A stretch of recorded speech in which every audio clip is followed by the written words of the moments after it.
আসসালামু আলাইকুম, সবাই কেমন আছেন? আশা করি সবাই ভালো আছেন। আলহামদুলিল্লাহ, আমিও ভালো আছি। আজকে আমাদের বাড়ির পুকুরে মেশিন লাগানো হয়েছে। তো অনেকগুলো পানি ছিল, সবগুলো সেচ দিয়ে মাছ ধরা হয়েছে। এখন মাত্র মাছ ধরা শুরু হয়েছে। তো যে কয়টা মাছ উঠেছে প্রথমে, সেগুলোকে ভাগ করে নিয়ে আসা হয়েছে। আমাদের পুকুরে অনেকজনের মালিকানা রয়েছে, তার জন্য পুকুরে মাছ ধরার পরে কয়েকটি ভাগ করা হয়। তো আমাদের ভাগে প্রথমে কয়টা মাছ হয়েছে এগুলোকে নিয়ে আসা হলো। এখন এগুলোকে আমরা আস্তে আস্তে কেটে নেব। তারপরে পুকুরটার পুরো মাছগুলো ধরা হলে তখন আবার ভাগ করা হবে। ছোট ছোট অনেক মাছ উঠেছে। প্রথমে কাসকি মাছগুলোকে ঘষে খোসা ছাড়িয়ে পেট কেটে নিয়েছি। আর এখানে সব ধরনের মাছই রয়েছে, বড় ছোট। এবারে পুকুরে শৈল মাছ খুবই কম পাওয়া গিয়েছে, মাত্র একটি এসেছে আমাদের বাগে। আর এখানে কই মাছ, টাকি মাছ, শিং মাছ সব ধরনের মাছই রয়েছে। আর এই ফলগুলো আপনারা কে কে চিনেন অবশ্যই কমেন্ট করে জানাবেন।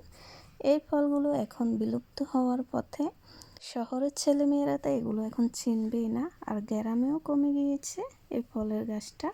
তো আমাদের বাড়িতে রয়েছে কয়েকটি গাছ। এই ফলটার নাম হলো বিলাতি গাছ।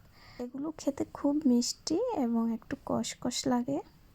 আজকে বিকেলে আমরা সবাই মিলে আম ভর্তা বানাচ্ছি। এখন তো আমের দিন, আম পুরোপুরি এখনও আঠি বাঁধে নাই, তারপরেও আম ভর্তা খেতে মনে চাচ্ছে। আমার বড় ভাইয়া দেশের বাইরে থাকে, এখন ছুটিতে এসেছে। তো ভাইয়ার যে কোনো ভর্তাই খেতে ভালো লাগে। তো এখন যেহেতু আমের সিজন, তার জন্য আম ভর্তা বানাচ্ছি। ভাইয়া আমগুলো খোসা ছাড়িয়ে দিচ্ছে। আজকে আমগুলোকে মেশিনে কুচিয়ে ভর্তা বানানো হচ্ছে। এভাবে কুচিয়ে ভর্তা বানালে অনেক মজা হয়। আর আমরা বেশিরভাগ বটি দিয়ে কেটে ভর্তা বানাই।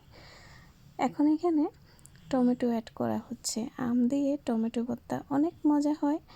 এই আমগুলো এখনও কচি কচি, তারপরেও এত টক বলার বাহিরে। আজকে আম ভর্তাতে সামান্য পরিমাণ চিনি অ্যাড করছি। চিনি দিলে ভর্তাটা খেতে অনেক মজা লাগে। আর এগুলো হলো মরিচের গুঁড়ো, একটু বেশি করে দেওয়া হয়েছে। আর পরিমাণ মতো লবণ দিয়ে দেওয়া হচ্ছে।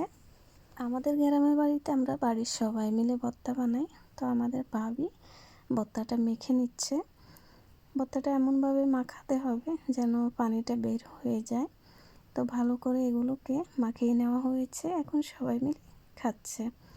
সবাই মিলে খাবার খাওয়াটা একটা আনন্দের বিষয়, অনেক ভালো লাগে। এটা হলো মিষ্টি আলু, আমরা এটাকে লাল আলু বলে থাকি।